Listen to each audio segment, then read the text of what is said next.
Turner. Here. Next item is recognition of visitors. We got Weepers. What was your name? Robert? Robert, okay. Then we got Marion. And that looks like it. Next item is consideration and action to approve the minutes of the regular meeting on March 11th, 2019.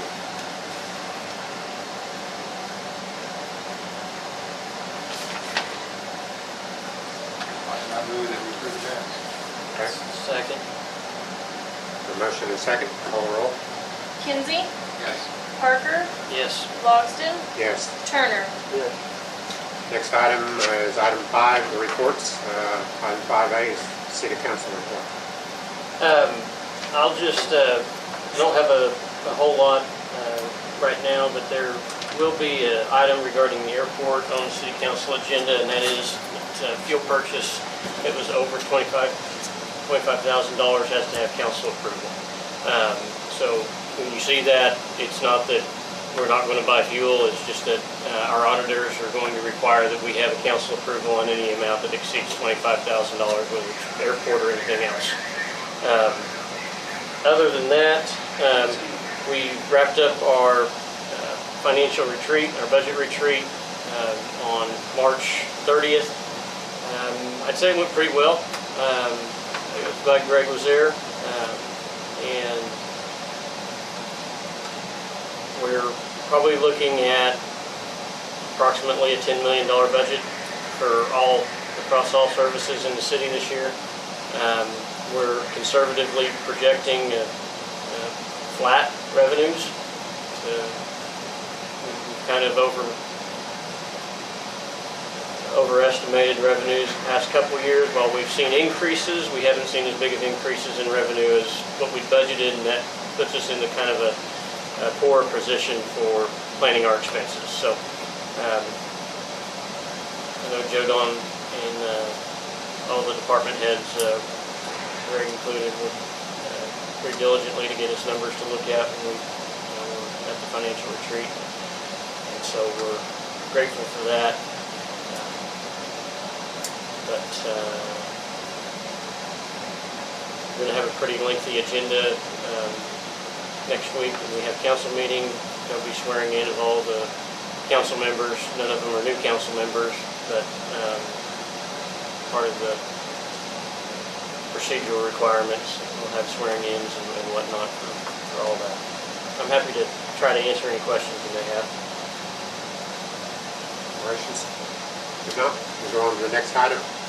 5B is the airport manager report. Okay, March fuel report, we were a lot better than we were back in February.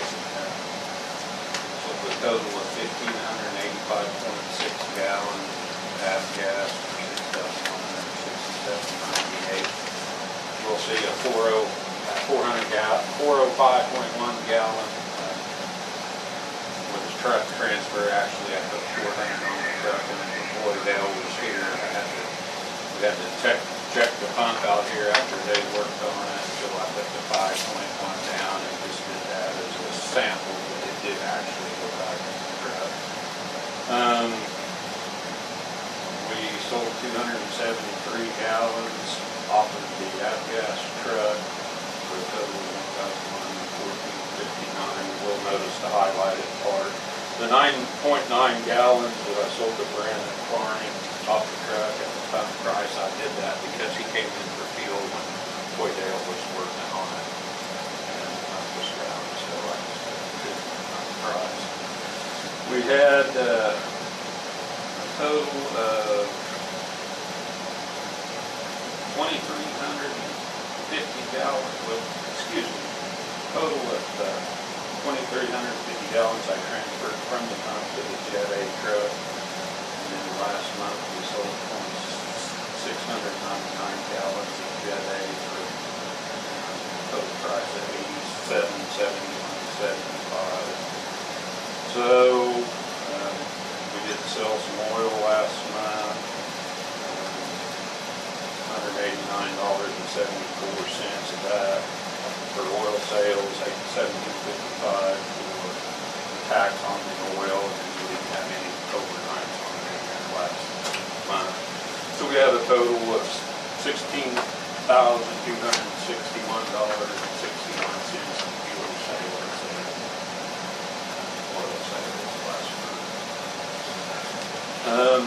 Second thing is I've got 2 out of the 3 mowers ready to go. The 3320, the mid-size tractor with the 3-point mower came back. I'm gonna try to get the dozer blade off of that one, get that last tractor over and mower over to John Deere to get it going. I think you guys are gonna talk about this later. Insurance adjuster was out, looked at the roof, the slope over the office and the slope over the commons area. Pretty badly damaged in that windstorm. Looks like those 2 slopes are going to have to be totally redone. Bruce Pappin put in a bid to do that. The estimate, he said it would need to be tonight. You guys talked about that. We were talking to Colleen. He said he would get on speakerphone to explain all that. Also, I found out today that Bruce spoke with a Ben from Litzenberger Construction down in Winoka about a packer that they have that they use in the oil field that he thinks will work to get the ridges knocked down on the turf runway. I hooked up to the little roller that the city brought us out here and pulled it out in the grass by Dale's thing there, and it didn't even hardly make a mark in the grass, so I don't think it's going to be there.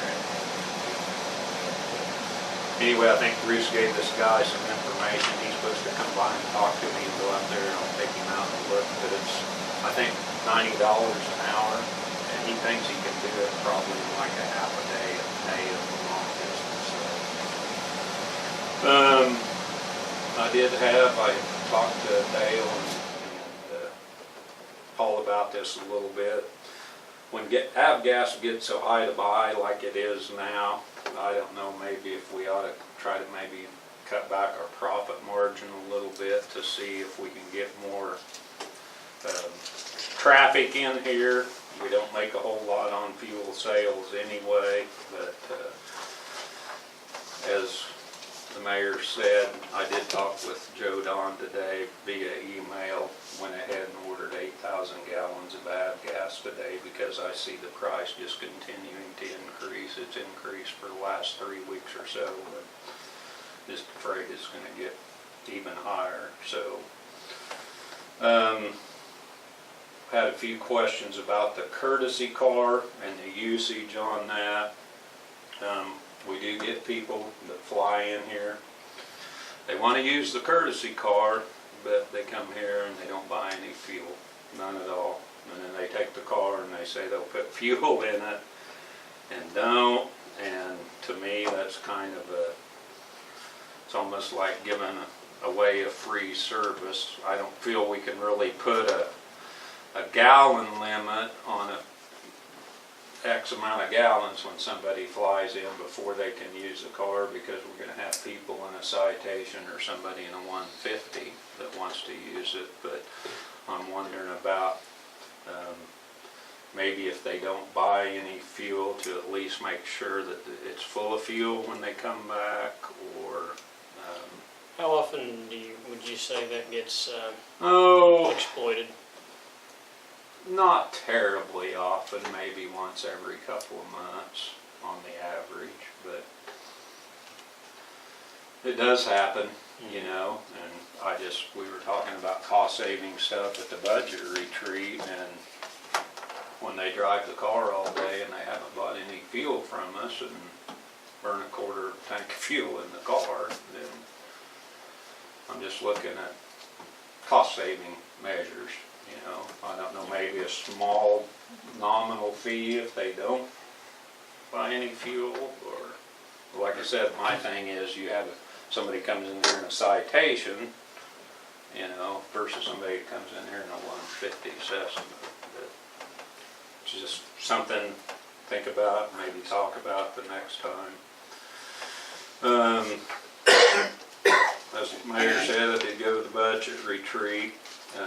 Some of the capital improvement things that I expressed to Joe Don is our old pickup out here, our airport pickup's over 22 years old. The seat's torn up real bad on it, according to Washburn. It's getting hard to find parts for it. I'm not saying it's on its last leg or anything, but I think we need to look in the future at getting a different airport work truck. Also, I did include in that budget for maybe capital improvement, the possibility of a roller, good heavy pull-behind roller. And I kind of estimated that about $5,000. I think we could find a real good one. Like I said, I don't think this one out here is going to do near what we need it to get the ridges out over there. But and then we have brought this up in the past, and maybe it could go back to me and Tyson both. Hangar rent. I know we've got some tenants that are behind on hangar rent, and I'm wondering, should we think about doing maybe a year up front, and if they don't stay in it a year, then you could prorate back what they didn't use. But I know we brought this up in a couple of meetings ago about people being behind on hangar rent and stuff. And did get the orange balls up. OG&E got the orange balls up down here for the new turf runway between the hangars. According to my understanding, there's not going to be any charge for that. That's kind of their responsibility.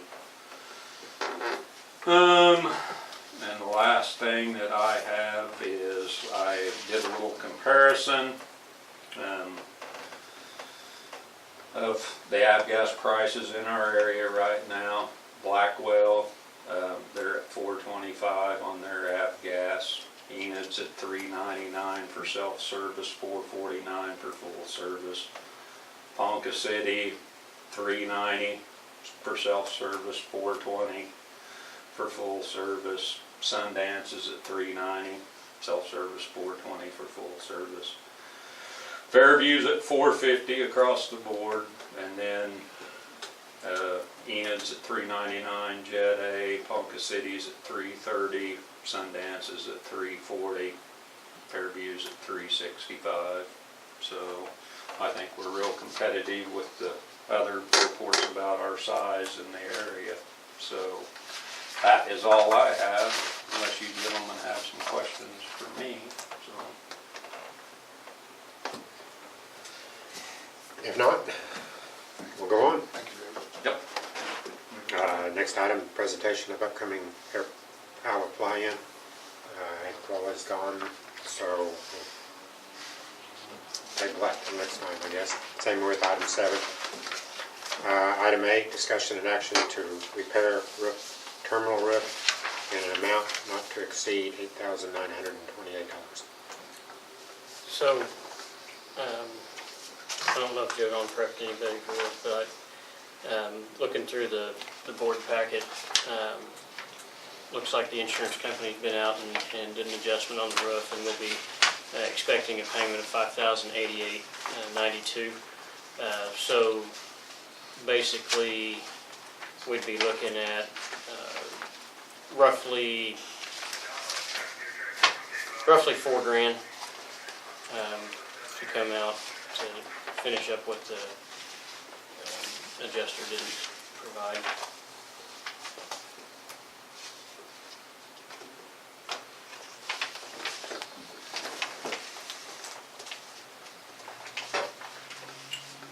Are we not required to go out for bids? We're not required to go out for bid for anything under $50,000.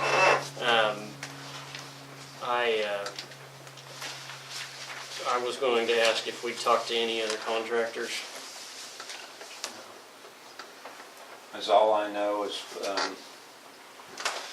what Bruce said, you know, like on their squares and how much it is. He said that's going to be based on an Oklahoma City price, obviously, where the adjuster came out of. And he said, you know, this is Alva. He said, we're not.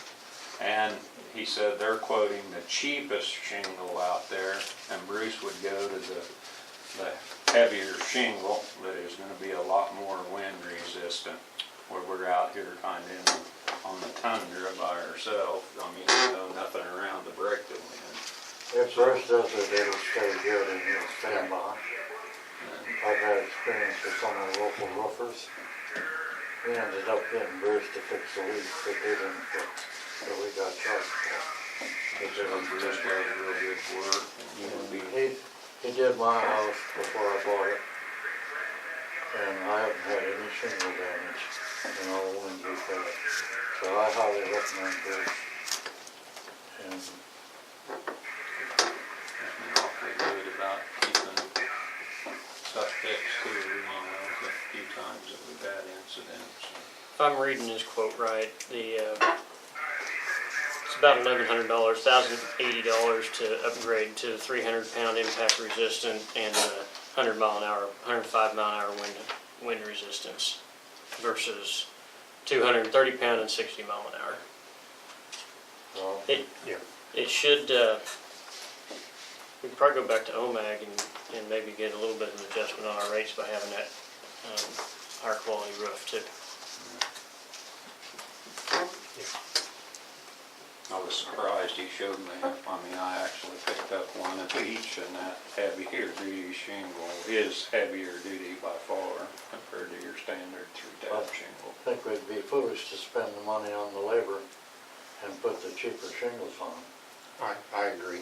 I mean, there's 60 mile per hour rated shingle we have That's daily winds winds now. out here.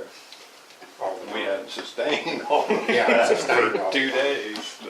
Yeah, I would move that we hire Bruce at the price that he you're gonna make that, quoted. is that a Yeah. motion? Yeah, it's a motion. Second. Have a motion and second. Call the roll? Turner, Yes. Kinsey, Yes. Logston, Yes. Parker. Yes. With that done, we'll go on the next item. Item 9, remarks and inquiries by airport board members. I think we need to talk about mowing the grass. We're getting there. And with the problems we've had getting part-time help, I think we ought to see if we can't get some high school boys out here this summer. And, you know, advertise, maybe talk to the school counselor or principals and see if we can get those boys out here. One discussion that we kind of got into a little bit at the budget retreat is I think there's a number of kids out there that would take an interest in, anything on the airport.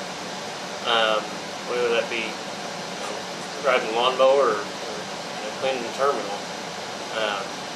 And I think the discussion needs to be what age limits are appropriate versus inappropriate out here, and if there are, I don't know, and we'd have to get guidance, but what municipality requirements are for age limit. That's a copy of the federal law from OSHA, 16 minutes. But you do know that some industries are more stringent than OSHA. That's the minimum requirement. Okay, what industry would be more stringent? Now, I can't have anybody under 18 work in my kitchen. Okay. A farmer can put a 12-year-old on a tractor, but that doesn't mean the city of Alva can. Well, that means if this is legal, and this is federal, I can't that argue, ought to override. Terry, I can't argue with you. But our rules, Well, do your rules say that you can't do 16 years old? I'm not arguing, I'm asking you a We'll have question. to check into I it. believe I said we would have to get consultation to see what the requirements are. Okay. But we may very well be more stringent than OSHA's minimum practice guidelines. Let me ask you this question. If we are more stringent, is that a city of Alva stringency or is that a state municipal? I do not know the answer to that. Okay, but if you would get that for us to the next meeting, because What we're do we- coming into morning time. What do we feel like as a board? Is there an age that if it were, Did you accidentally summon me? Sorry. that Is was that mine. you? Oh. That's sorry. I mean, Go ahead. what is the board that, this probably needs to go on an agenda as a discussion item later on. Here's where I think we're at. If we can't hire a part-time guy out here, we've got three choices. We get a part-time guy, we get a high school student, or we hire outside people to come in and mow it. And I don't think we want to spend that kind of money. You got no argument for me. Okay. Anyway, if you would let us know at the next meeting. Follow up with Joe on that. Sure, okay. I mean, what do you guys think? Are you guys okay with 16-year-olds on? I am. Well, it depends on the equipment, you know. Depends on the equipment Depends on and the person. You There's a lot of know, variables there, you can't. Right. But if you can solo an airplane at what age? 16. 15 or 16, you can solo an airplane. I think that if you Yeah, can but fly an there's- airplane, you ought to be able to run a lot more. That Common varies sense on the doesn't always 16-year-old. So that's, especially in this day. I mean, there's some 16-year-olds I would trust, there's some 20-year-olds I wouldn't trust. I did Well, I refer an mean- 18-year-old to fill out an I application. mean, when I was in yesterday. school, almost every guy I knew had rode a tractor at some point. And had driven a truck out on the dirt roads. I can't say that that's affected back today. So the level of experience out there is not, to me, not what it was back then. I'm sounding old, but back then, And so, I mean, I was driving a tractor out here at 12. I was mowing this airport at 12. Yeah. If you want to know what it was, but, I had the threat of God hanging over me too when I was doing it. We were bucking bales and everything else from the time we were able to, break a sweat out in the field. And so, I get it, but it's not the same as it was. And there's different rules in place now than there was then. So, and I'm not familiar with those rules. I'm not against, a high school age person doing it, but they need to be sure that they're not have their heads down, that their earplugs ready to call them, they're not listening to their music, they're watching for traffic, they're not mowing down the runway lights, There's some variables like that, we've got to make sure that they're on top of it.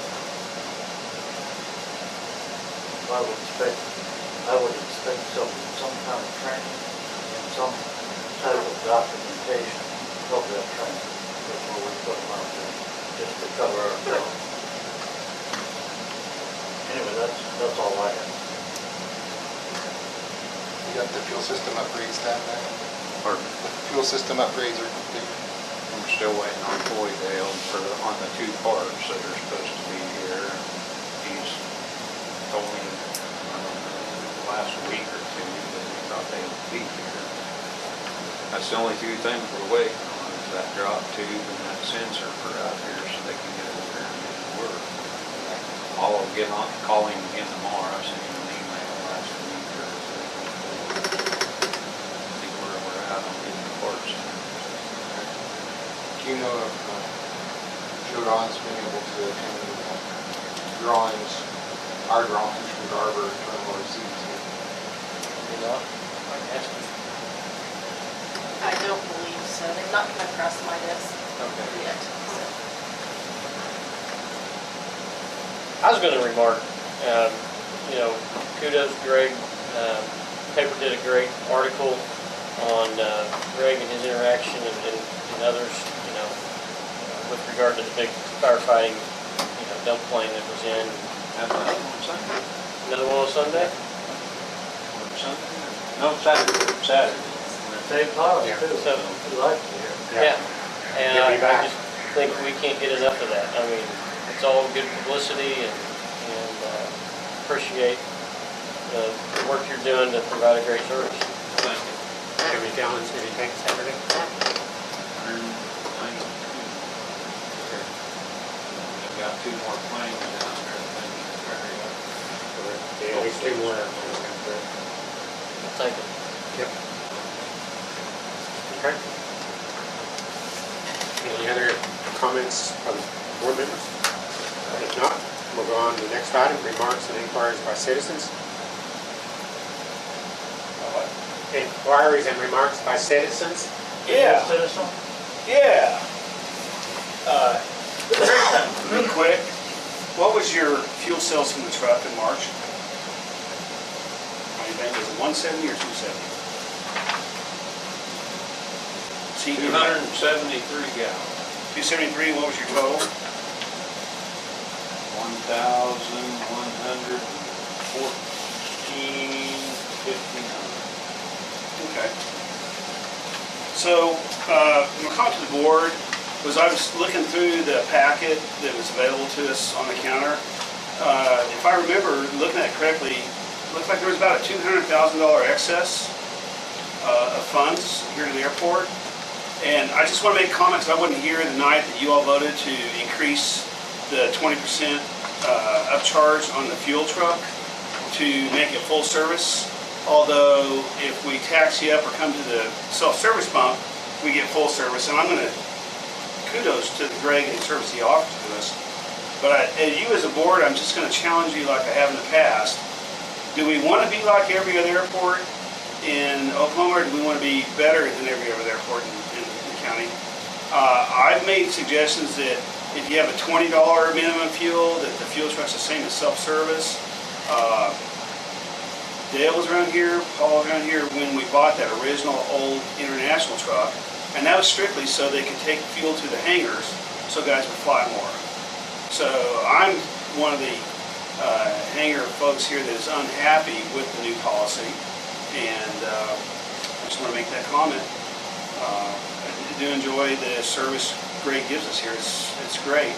But you as a board challenge, when you talk about making this as competitive as other places, you want to make this better than the other places so people come here like the firefighting folks. So good luck finding a mowing kit. It took me 2 months to find somebody to work 4 hours a week to mow my farm.